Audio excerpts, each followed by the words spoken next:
వక్ఫ్ అనే కాడికి వచ్చినప్పుడు ఈ స్టేజ్ మీద ఇప్పుడు నేను నిలబడ్డా, వాడు వస్తాడు ఖర్చీఫ్ వేస్తాడు, ఇది నాదంటాడు, మళ్ళీ తిరగాలి ఎవడు? ఇది ప్రూవ్ చేసుకోనికే ఎవడు తిరగాలి? ఆడు కేవలం ఖర్చీఫ్ వేస్తాడు. ఇదేంటంటే మనం వెనకటికి బస్సు సీట్లు వేస్తుండే చూడు, రిజర్వేషన్లు ఏం లేవు, మేము ఖర్చీఫ్ వేసినాం రా అబ్బాయి అని అంటాడు చూడు. ఆడు అట్లనే వేస్తాడు, వేసి మొత్తం తిరుగుతాడు, నువ్వు తిరగాల పిల్లర్ టు పోస్ట్, కరెక్టాగా? తర్వాత కూడా వస్తాడు, కోర్టుకో అని అంటాడు, నువ్వు ఛాతి పులాస్తావు, మా ఇంట్లో మా పెదనాయన బాబాయ్ అందరు అడ్వకేట్లో నేను పోతానంటాడు. కానీ ఏ కోర్టుకోవాలి నువ్వు? ఏ కోర్టుకోవాలా? ఆడబెట్టిన కోర్టుకు పోతావు, వక్ఫ్ ట్రిబ్యునల్ పోతావా పోవా? ఆ వక్ఫ్ ట్రిబ్యునల్ ఎవడు కూర్చుంటాడు?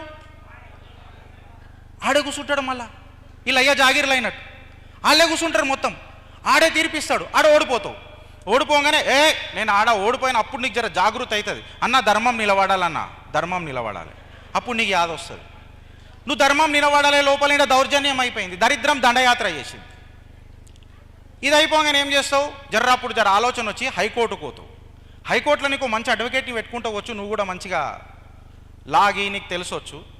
ఆడేమవుతుంది తెలుసా?